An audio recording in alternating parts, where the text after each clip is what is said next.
father-daughter duo in a moment, who has been taking their ideas of making fragrances and making it make sense. Folks, I'm so excited to be checking in with this duo in a few moments, and we're going to talk to them about how they're going into the fragrance industry, and most importantly, what does that mean, especially in building generational wealth for their families. Now, this is certainly something that we have always talked about, but it's always a good thing to talk to folks that are living this. But before we get to our very special guest, we also joined by another contributor here on The Culture. You also see him on Roland Martin Unfiltered. And this is our brother who serves as the host for the African History Network. You can check his work out at theafricanhistorynetwork.com. My brother Michael Imhotep is joining me this afternoon for a couple of these conversations as well. Brother Michael, it's always good to talk to you, brother. How are you today? Hey, Farajii, I'm all right. How you doing, brother? I'm good. Just very quickly, as we our guests will be coming on, let's talk a little bit about this level of entrepreneurship and talking about this the path of building generational wealth. You know, I remember, Brother Michael, my dad has been an entrepreneur for years. He always had some idea on what to do on how to support the family. Right. But I remember he owned a small carryout / restaurant in Baltimore years ago, and worked hard at it. And, you know, it was in that time period, I remember as a child just going to the restaurant and helping out and doing what I can. I remember, you know, him often talking about having family and friends to be supportive. And we know that in business, sometimes they say that, you know, never bring your family into the same business that you're doing. But this is changing now because you can't build generational wealth without having family at the table. So I wanted to kind of get your take on this idea of going to work with your family, building a business with your family, and most importantly, you know, creating a sustainable capital where you can continue to support your family on a major level. What's your take on this? Well, usually in my degrees in business administration with major marketing from Wayne State University, I taught entrepreneurship for 7 years. I managed African-American companies that had government contracts, City of Detroit, County of Wayne, State of Michigan, and family members worked in those businesses and adjacent businesses as well. Saying that you shouldn't go into business with family or shouldn't have family work in business, things like that. No other ethnic group or culture in the U.S. really operates based upon that. They just teach that to us. They just teach that stuff. They just teach us. Wait a minute, hold on, bro, Michael. You're saying that that's not like across the board. That's mostly a black. They had to have. Why did laws have to be created dealing with nepotism? Because people were bringing family into business. People were bringing the family into organizations. You look at a history of family-owned businesses created in this country, whether it's dealing with Walmart, whether it's dealing with and even Friends. Okay, whether you're dealing with Apple computers, but when we look at small businesses, okay, these are mom and pop stores. These are family-owned businesses, and then you have businesses that get handed down to the second generation to family. When you look at, and even if you look at the mafia, you're dealing with family. Okay, so they teach that to us because family is the foundation of African-American communities, African-American culture. When we look at the cooperatives and when we talk about cooperative economics, but understand the concept of cooperatives, these were the members of the cooperatives are part owners of the businesses. These are principles we brought with us from Africa. And when you look at a lot of businesses that we've had historically in this country, these were family-owned businesses, or they brought in family members, things like this. Now, the main thing that you want to understand is you want to make sure that you assign the correct position and duties and responsibilities to the right person. Okay, and this is something I teach in my entrepreneurship classes. If you know Kiki has anger management problems, don't put Kiki on the cash register dealing with customers. Because that's a ticking time bomb. Okay, you need to have her in the back stocking shelves. You need to keep her away from customers. But we go into gas stations, we go into grocery stores owned by Arabs and Chaldeans. You trying to tell me they don't have their family members working in there? You go in there during the summer, they have a 12 or 13-year-old behind the counter taking your money because he's the son and he's out of school and he's learning the family business to take over. They teach that to us. That's not how they operate. Well, I'm glad that you brought. I'm glad you dispelled that myth for us, because I think that's been something that's been told. Like I said, I've been hearing that for years. So I'm glad that you you brought that up. Yeah. So just make sure you have the right person. Right. Okay. Right. In the position. Some people should not be in the business, period, whether they're a family member or your worst enemy or your best friend. So make sure you have the right person. But no, that's a resource for us, our family. And if we focused on that, we could really focus more on and create more generational wealth. Absolutely. Our very special guest is here. I want to welcome to the culture here on the Black Star Network, Mr. Brian Watkins. He's been curating since he was 11 years old when he started his passion with his daughter, Nora.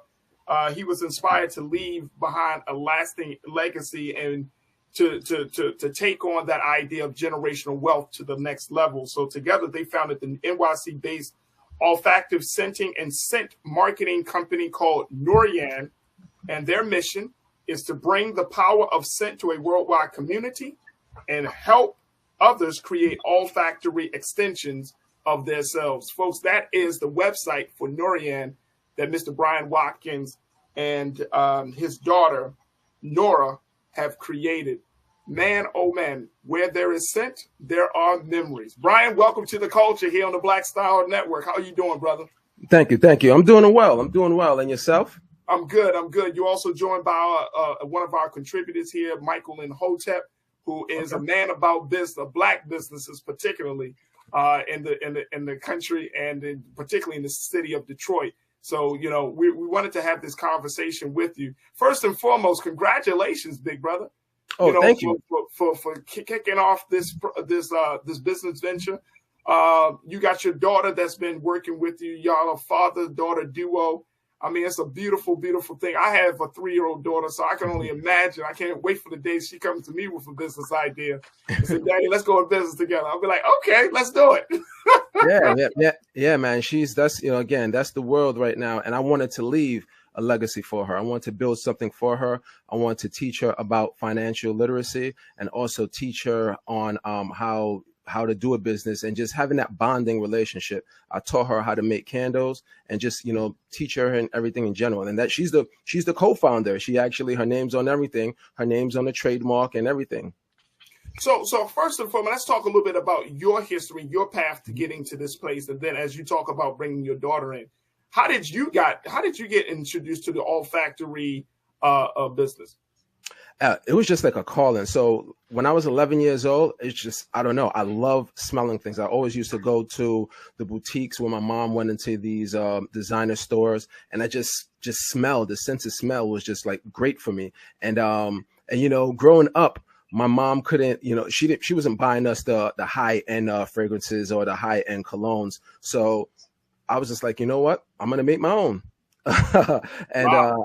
I went to different stores. I got oils. I got other bases, and I just started mixing. I didn't really know what I was doing at 11, but I just trial and error, and that's what happened at 11. And then moving on ever since, going on further.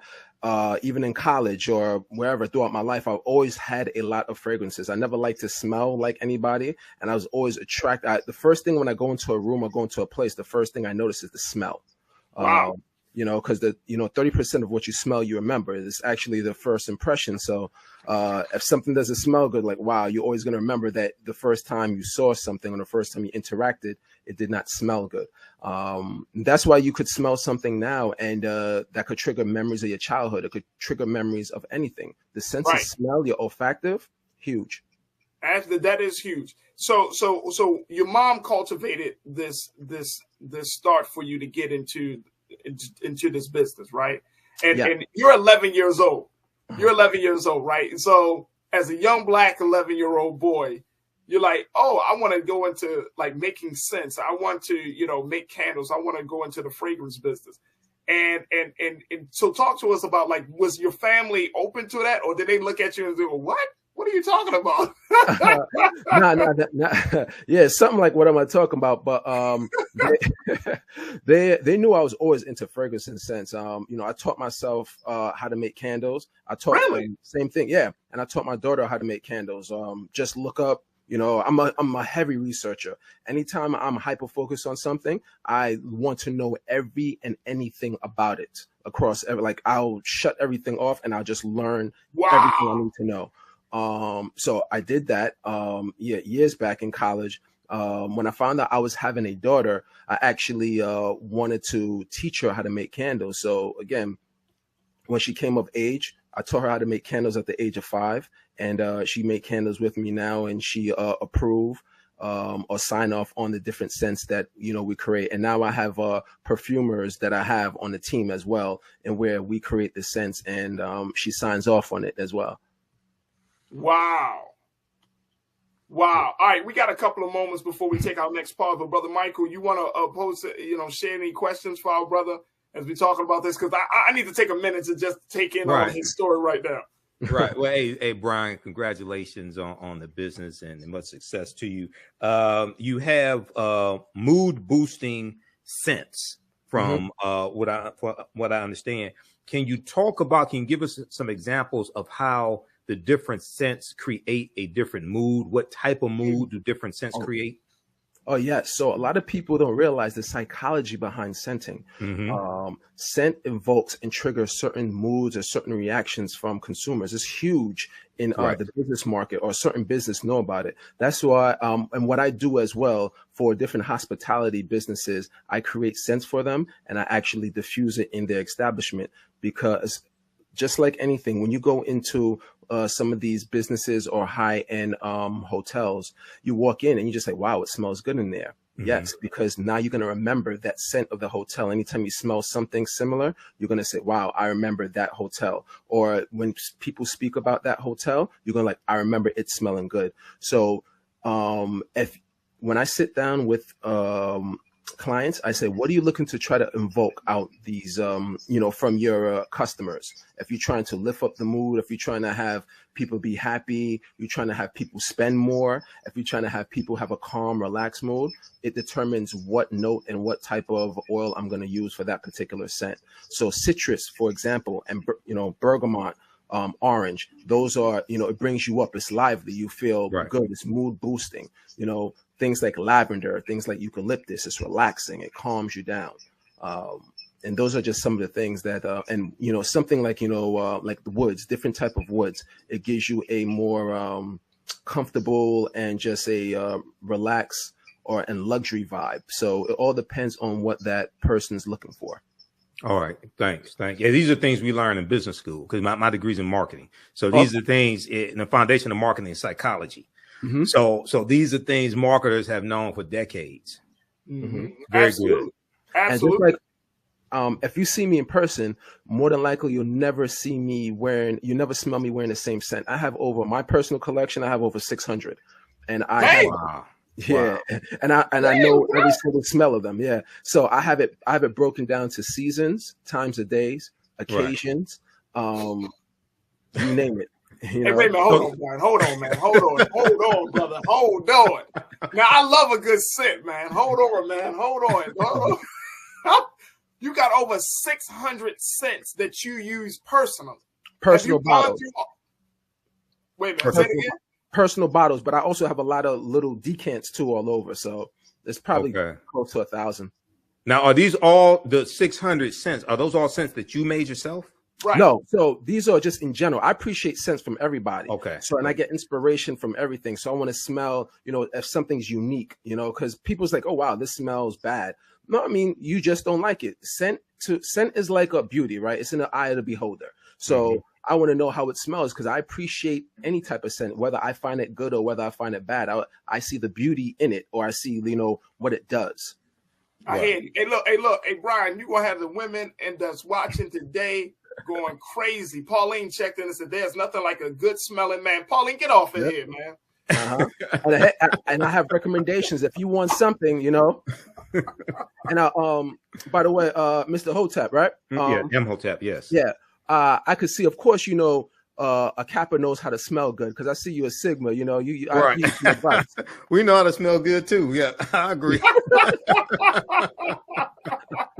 Hey, you're right. Look, I gotta take a pause, man. Let me digest all this that you're sharing with us today, brother. We want to certainly continue the conversation with Brian Watkins of NORYAN. Him and his daughter have created NORYAN, an all-black, olfactory company with that speaks to your sense, folks. Look at this website. I just cannot get over how dope the website is.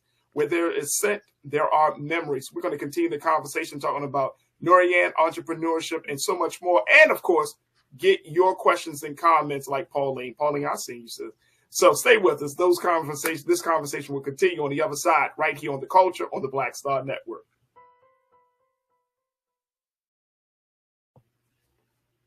Folks, welcome back to the show. We have been talking to Brian Watkins, who serves as the co-founder of the olfactory scent and scent marketing company, NORYAN, a scent company that he is co-founder with his daughter, Nora. And Brian has been talking to us about what it means to be in that space, in that business, and also just blowing us away with his collection of scents of being between 600 to 1,000 different scents that he personally has in his collection, folks. Oh my gosh! I'm also checking in with my big brother, Brother Michael Imhotep, as we talk to Brother Brian Watkins. And I want to open up the conversation for you to join us in the discussion. So make sure you post your comments and your questions in the chat, as we would love to hear what you say. Brian, Brother Michael, Brian, I want to bring you back in. And Keena, let's do this, because folks are really interested in the fact that you got this Black-owned, New York City-based olfactory company, scent marketing company. So let's put up the website once again, Keenan, so people can see it. And this is NORYAN.com. Is that, am I correct on that, Brian? Yeah, NORYAN. NORYAN.com. NORYAN, NORYAN.com. And folks can indefinitely invest and order from you. So when they go onto your website, there we go. Thank you so much, Keenan. When they go onto your website, what can they do? Can they order scents? What can they do? What do you want them to do? Yeah, so there's candles there that you could look at. Those candles have some of the candles have different scents from the diffuser and the diffuser oil. So you could order that, and then you could order the diffuser oil. And we also bringing it into that whole hotel experience. We're bringing it into your car with higher quality oil with our car diffusers. And there's a home diffuser there too. You could order as well. And then there's the oils and the scents that's, again, you fill up with that. You fill up the diffuser with our oil and our scents, which is made to handle our oil particularly. Wow. And when you say our oil, what makes your oil different than someone else's or another company's oil? Oh, higher quality. If you go, let me tell you, on this journey, I realized a lot of these companies, I don't want to say any names, but they don't use the best quality in their stuff. They use low quality, and because it's about their bottom line, I guess, but it's not a lot of high quality stuff. You might think just because you see the name that it's the best thing. A lot of the time it's probably not. But I wanted to make sure, because it's the love of it for me and my daughter. Like, we wanted the best, like we wanted the highest quality that we could use. We don't want to cut it and dilute it. That's something that a lot of companies do. They dilute and cut their oil down. So, you're not really getting the full effect of it. Absolutely. So talk to us a little bit about getting into this space, because I'm not, and correct me if I'm wrong, Brian and Brother Michael, I haven't heard of a Black-owned olfactory scent marketing company before, right? Like, I'm assuming that there aren't many of you in the space right now. Is that the landscape right now, bro? Yeah, that's a correct assumption, because a lot of people don't even know about it. A lot of businesses don't know the effects that it could have on their particular business and on their customers. So a lot of people don't know. I've been in the whole fragrance space for a long time, and I've just studied the whole psychology and the effects of different fragrances and different notes and different just scents on you, on the human brain, and just on the person in general. Right. So yeah, and I've just, again, I'm always, you'll always catch me with some sort of scent on me smelling. I'm looking for inspiration anywhere. And that's how I don't know. I'm just wired like that. And I'm glad that you are wired like this, because we need it. We need it. And Brother Michael, you know, when we're talking about breaking into a new space, like as a person who's a marketer, who understands the business dynamic, like when you're talking about breaking into a space like this, a space that has been dominated not just by white people, but just by companies, because I think a lot of us, we choose our sense based on the company that's putting it out there, more so, you know, when we don't see the face of the company, like we don't see who runs, I don't know, some of these major scent companies. So you know, to break into that industry, brother, it would seem like it is a Herculean task, is it not, Brother Michael? Oh, you got you on mute, bro. We got you on mute. I'm sorry. Yeah, I think it is a Herculean task to get beyond just the stage where you may be a vendor at an event. Yeah, you just do it on the weekends. Right, and right. You have a table with the oils, things like this. To get to the level that Brian and his daughter is at is really a Herculean task. But also, you know, as he talked about, you have to do market research. You really have to study the business and figure out, okay, what niche can you create in the business? What can you do that is hard for other businesses to do as well? And when we look at the fragrance companies, whether it's Fenty or whether it's Polo or different, whatever fragrance it is, a lot of them have celebrity endorsers. Mm-hmm. And the celebrity endorser can become the face of the company. So you're competing against that. So you want to find what your competitive advantage is. And, you know, with Brian, he can really explain to people and educate people on olfactory senses and the type of moods it can put people in, and then also how they can use those fragrances as well to bring about the type of mood that they want also. Absolutely. Absolutely. So, you know, Brian, what would you say your competitive advantage is? My knowledge. Same thing, my knowledge. Just like Brother Hotep was saying, yeah, a lot of these companies, they have the money, they have the budget, they hire you know, they hire stars, they hire people to market and promote. You know, they could do that. Me, I have my knowledge. I go around, I'm talking to you personally. I'm like, I have a love. It's a love for me. It's not like, yeah, let me just do it. No, it's a love. When I talk to you, you hear the passion, like, because it's a love. I want you and your place to smell good like mine, right? Or right. I want you to smell however you want to smell, because it doesn't have to be necessarily smell like me, but it makes me happy knowing that you love something and you just enjoy the smell of it. Like, it's great. My Culture Crew member, Janelle, she's a loyal watcher of the show in Black Star. She said you have a fragrance called the Barbershop. Yeah. So that scent was based after one of my good friends I went to college with. He's a Q, by the way. Name is Shawnee Fair, doing a lot of big things. He has a barber academy in Westchester called Westchester Barber Academy, where he opened up a school for young black men, or just people in general, to teach them how to cut and actually give them their first experience in barbering. And he just opened up a salon as well. So I went there, and he, you know, again, he started out in the entrepreneur world, business world before I did. So he's like a mentor, and he gives me advice as well on certain things. So I created a scent that smells like the old school barbershop based off of his shop. That is dope, bro. We got a few moments left, but I want to, you know, are there particular things that we need to keep in mind? Because I want to make sure that we support you and what you and your daughter are doing, brother. Because this is beautiful. This is beautiful. So break it down for us. What kind of products can we expect from NORYAN? Man, we just have a lot of things going on, and so you could expect candles right now.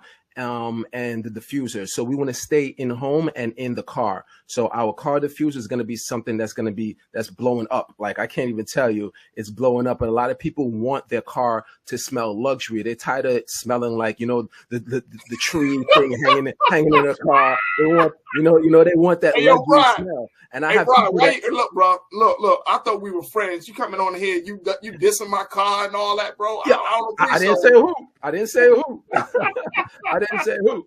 I'm not dissing. I'm trying to help. No, I get you. So what about so you say you got car air fresheners for the car. You got some candles. We know you have some personal grooming scents as well as part of your product line, right? Mm-hmm.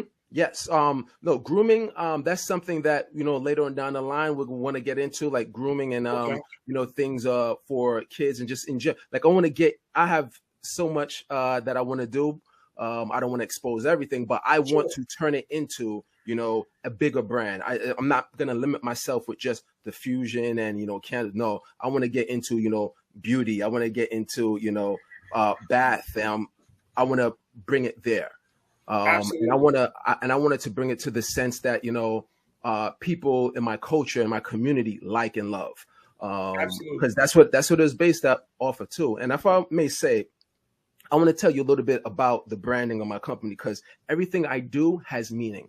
So the name, of course, NORYAN, is a combination of my daughter and I, Nora and Brian, right? And it actually means a symbol of love. And going to the logo itself. So that logo I cleaned it up a little bit, and I'm a history major, and I was a history teacher. And that's an ancient African symbol for the letter W, which is my daughter and I last name, Watkins. So I cleaned it up to have it look like that. And if you look even deeper, right, it's an NY backwards. And it looked like the little crescent there.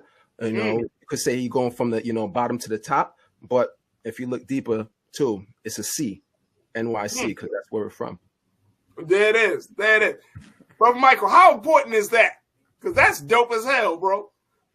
The branding. Yeah, the branding, man. He put a lot of meaning and thought into that joint. Right. Well, and explaining the branding, if he explains it to customers, that helps them build a bond with him and his daughter as well. And that helps them identify the brand, distinguish it from other brands that they may see, other oils that they may see on the market. That's something fantastic, but that's something also his niche as well, to be able to create something like that and have meaning behind it. Absolutely. Brother Brian, we got a couple of moments left, but I'm wondering, are your scents, one of our culture crew members, they wanted to know, CW, are your scents in stores at this point? No, so we're working on distribution. It being more stores. So they're in 10 stores or in 10 states, stores in those particular states.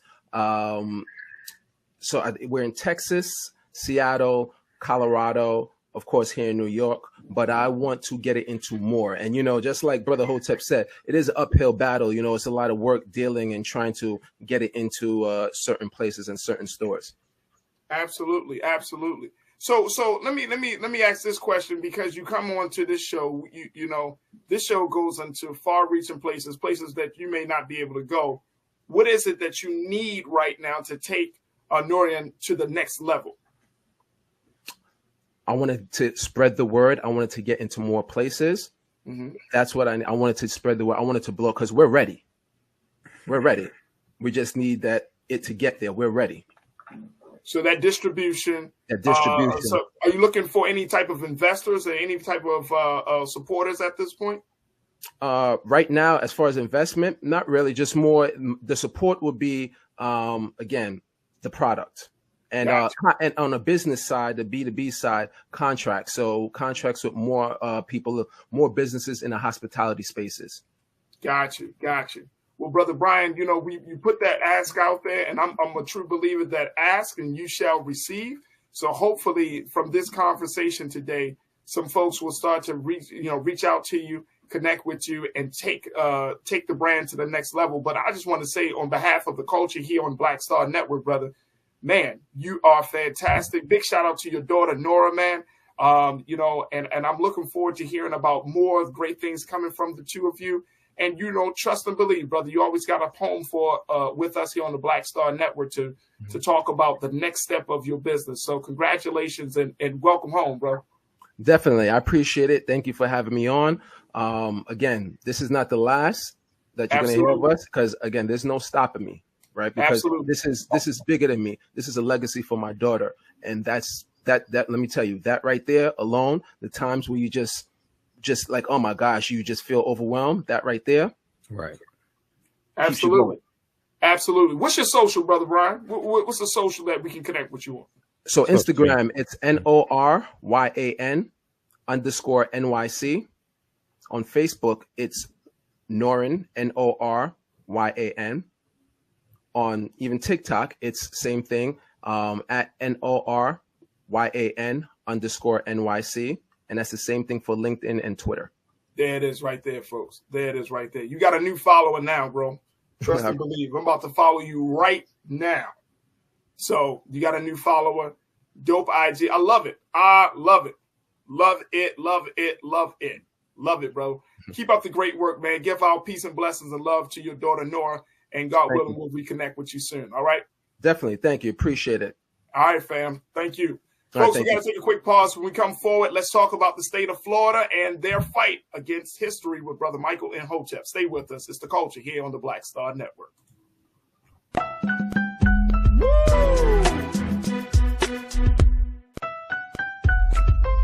Brother Michael, we got 30 seconds. Go ahead with you. Yeah. I know you got your programs right. Yeah, this weekend, Saturday and Sunday for the African History Network.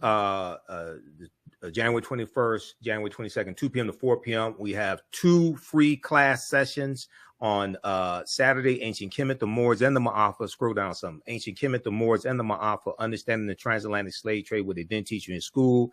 And then scroll back up to the first class. And then Sunday, 2 p.m. to 4 p.m., from the Civil War to the Civil Rights Movement and Black Power, 1865 to 1968. We'll deal with the Harlem Hellfighters. Scroll back up to the first class. The Harlem Hellfighters will deal with World War I and the Red Summer of 1919, when you had over 25 major race riots in this country. Visit our website, theafricanhistorynetwork.com. You can register for these 2 free class sessions. Absolutely. Brother Michael Imhotep, host of the African History Network podcast show. Thank you so much, Brother Michael. We truly appreciate thanks, Farajii. Okay, welcome. How's everybody doing today? Hotep, this is Michael Imhotep, founder of the African History Network and host of the African History Network show. I'm a talk show host, researcher, lecturer, writer, and historian. So I was on Farajii Muhammad's show, The Culture, today on January 19th, 2023. And at the end of the show, I made the announcement about 2 free online class sessions that I'm doing this weekend. Saturday, January 21st, 2023, we're doing another class session of my 16-week online course, Ancient Kemet, the Moors, and the Maafa, Understanding the Transatlantic Slave Trade, what they didn't teach you in school. And this would be a free class session. So if you've been wanting to take my online course in the past, where we deal with thousands of years of history and what leads up to the transatlantic slave trade taking place, you can join us for a free class session. Visit our website, theafricanhistorynetwork.com, theafricanhistorynetwork.com, and register for it. And then on Sunday, January 22nd, 2 p.m. to 4 p.m. Eastern Standard Time, we're doing another session of the second 16-week online course that I teach. From the Civil War to the Civil Rights Movement and Black Power, 1800 to 1968. So this class on Sunday will be a free class session as well. You can visit our website, theafricanhistorynetwork.com, theafricanhistorynetwork.com, and you can register for these 2 free online class sessions. And we do the sessions live. All the sessions are archived and recorded. You can go back and watch them anytime and just click right here for a free class session and register for it. And so even if you missed the class live, you can go back and watch it anytime. Okay. And you can register for the full 16-week online course. It's on sale $60, regularly $130. Okay. Just click right here to register here for Ancient Kemet, the Moors, and the Maafa, understanding the transatlantic slave trade. And the second class that I teach on Sunday January 22nd. And this is our normal, normally our second class is on Tuesdays, but I'm doing a special session this Sunday, 2 p.m. to 4 p.m. Eastern Standard Time. Click right here for the free class session as well of from the Civil War to the Civil Rights Movement and Black Power, 1800 to 1968. And you can register here for the full class. So in our Sunday class, in this particular session, we're going to deal with World War I, which is 1914 and 1918. And we'll also discuss the Harlem Hellfighters, which is an all-black regiment in the U.S. Army fighting in World War I. We'll talk about the Harlem Hellfighters, and we'll also talk about the Red Summer of 1919, where you had over 25 major race riots in the country, in Chicago, Atlanta, Arkansas, etc. And you had African-American World War I veterans who fought against racist mobs, white racist mobs during the Red Summer of 1919. Okay, so we're going to talk about that on Sunday. In the class on Saturday, last class we started talking about Christopher Columbus and the history of Columbus. I shared excerpts from Dr. John Henrik Clarke's book, Christopher Columbus and the African Holocaust, Slavery and the Rise of European Capitalism. So we'll get deeper into Christopher Columbus and how Columbus and his 4 voyages helped to spread slavery, racism, capitalism, and the exploitation of indigenous people, and then also leads to the Asiento de Negros being signed by King Charles V in August of 1518, which drastically expands the transatlantic slave trade. Okay, and then we'll get into the development of the triangular trade and England getting involved in slavery in 1562, etc.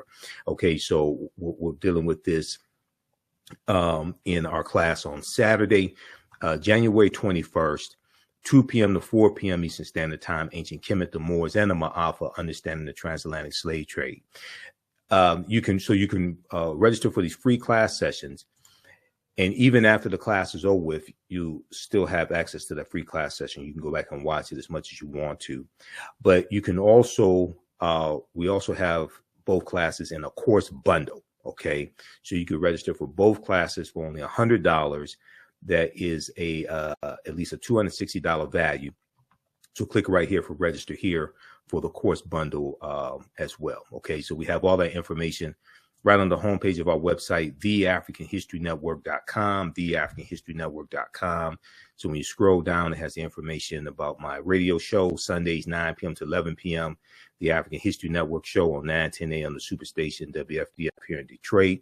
We also broadcast on our social media platforms when we're live on Facebook, the African History Network, YouTube, Michael Imhotep, and the Michael Imhotep Show also on Facebook. We have a PayPal and Cash App information here, so you can support us as well. We definitely need your financial support. This information here is about the Happy Day of Excellence taking place Saturday, February 4th. 2023, 1 p.m. to 8 p.m. in New York City. Professor James Small, Professor Kabahaya Watha Kamene will be there speaking, 2 of my teachers. So click right here for more information and to register and to purchase your ticket. You can also live stream the event as well. And then we have the information here for the courses. Okay, right below that, the course bundle as well as the individual classes. If you've taken any of my online classes in the past that I've been teaching going back to 2017, email us for a 50% discount on the course bundle. Email me at ahnshow@theafricanhistorynetwork.com, ahnshow@theafricanhistorynetwork.com, or you can email me right through the website. At the top of the page, just click on Contact the African History Network. All right. So with these online classes, I developed a curriculum for them. I've been studying, I'm a historian. I've been studying history 31 years. And Ancient Kemet, the Moors, and the Maafa, I've been teaching that going back to 2017, on and off since 2017. Very briefly here, if we just look at a brief overview of the class, and let me pull this up here. So I do a PowerPoint presentation. We have book references, articles in the class, also share some interviews I've done with some of our scholars as well. Okay, so in the let's go to the PowerPoint presentation. Okay, so I developed the curriculum, I developed the PowerPoint presentation for both of these courses. Okay, so we can't start studying our history and slavery even when we study the transatlantic slave trade, which is important to study. We can't start in 1619 or the 1440s when the Portuguese get involved, like 1441, when the Portuguese get involved in the transatlantic slave trade. We have to understand the history chronologically and deal with the 800-year occupation of Europe by the Africans known as the Moors, who enter into the Iberian Peninsula, today known as Spain and Portugal, from North Africa in 711 AD. This course not only deals with the transatlantic slave trade, but it also deals with thousands of years of history that leads up to the transatlantic slave trade taking place, the transatlantic slave trade of African people taking place. August 20th, 2019 marked the 400th year anniversary of the 20 and odd Africans who came into Point Comfort in, really it was Hampton, Virginia, on August 20th, 1619, in what would be called the colony of Virginia. Okay. And one of the things we do within the class is how a lot of what we know about 1619 is false. All right. And codified slave laws didn't even exist in any of the 13 colonies when those 20 and odd Africans from Angola came in 1619. But also African people have been in the land we call the United States of America going back at least 51,700 years. So this year was known as the year of return, as many African Americans were and continue to reconnect to Africa, and they would travel into Ghana and other West African countries. When we discuss the transatlantic slave trade, we have to first understand that African people are the original people of North, Central, and South America. And we have been in the land we call the United States of America going back at least 51,700 years. Now, this does not mean that the transatlantic slave trade did not happen. That's not what I'm saying. What we have to understand is that African people have been in this land we call the United States of America, or what Native Americans call Turtle Island. We've been here going back tens of thousands of years before we were told that we came here. Okay, so we have to understand the difference. We did not first come to this land conquered and shackled and chained by Europeans. Okay, and that is mentally damaging for people to believe something like that. They first came to this land conquered and shackled and chained. No, this was actually our land stolen from us. And one of the books that we use in the class is Dr. David Imhotep's book, The First Americans Were Africans, Documented Evidence. Okay, and he's a friend of mine. I've interviewed Dr. David Imhotep a number of times. And so some of you have seen the interviews, have heard the interviews that I've done with him. And this was his first book, The First Americans Were Africans, Documented Evidence, which came out in 2011. And his new book, The First Americans Were Africans, Revised and Expanded, came out in 2021.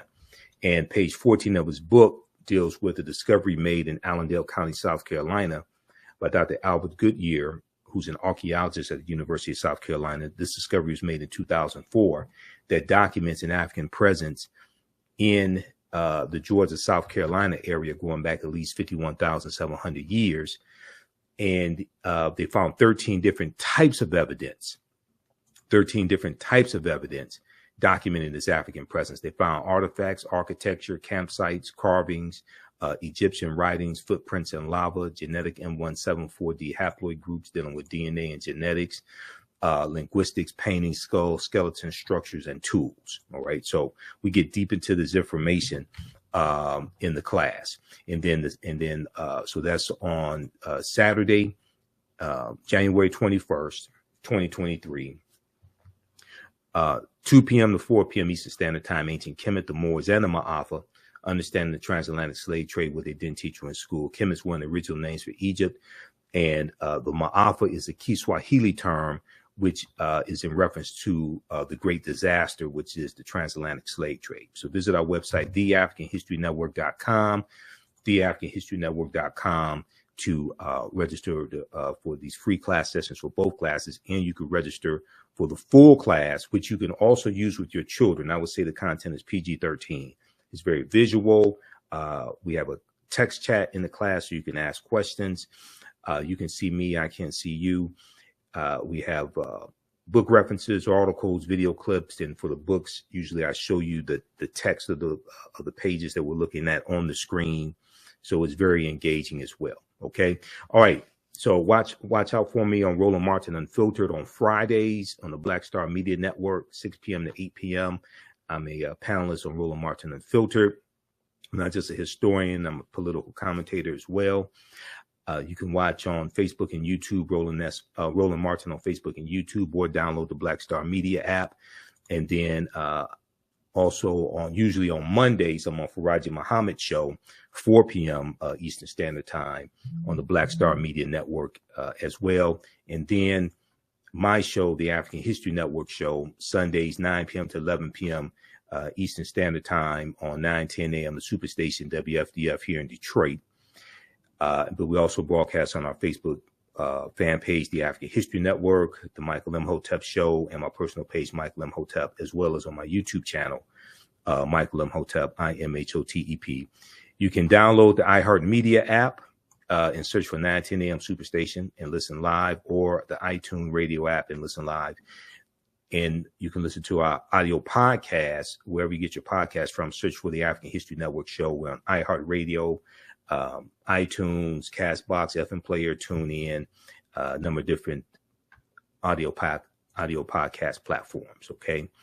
All right. And if you like this type of information, you can support the African History Network, $, the AHN show through Cash App, $, the AHN show through Cash App.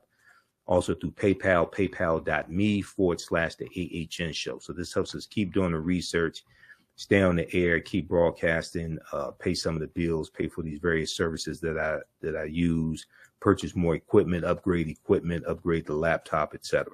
Okay, so we definitely appreciate and need your support. If you want me to do special customized classes, email me through the website, theafricanhistorynetwork.com, about that. And we could do group classes if you want it for your church, study group, organization, etc. If you want shorter classes, instead of this time around is 16 weeks. Normally this is a 12-week online class, but if you want a 6-week class, 8-week class, etc., email me at theafricanhistorynetwork.com. We can set that up. And African American History Month is coming up. Black History Month is coming up. I have fantastic presentations for Black History Month, dealing with the origins of Black History Month, dealing with also what the annual theme of Black History Month is as well. This year's annual theme is dealing with Black resistance for African American History Month, and I have some powerful content dealing with that. Okay. All right. So remember, right now is correct. Wrong behavior is not over till we win. Wakanda forever. And we'll talk to you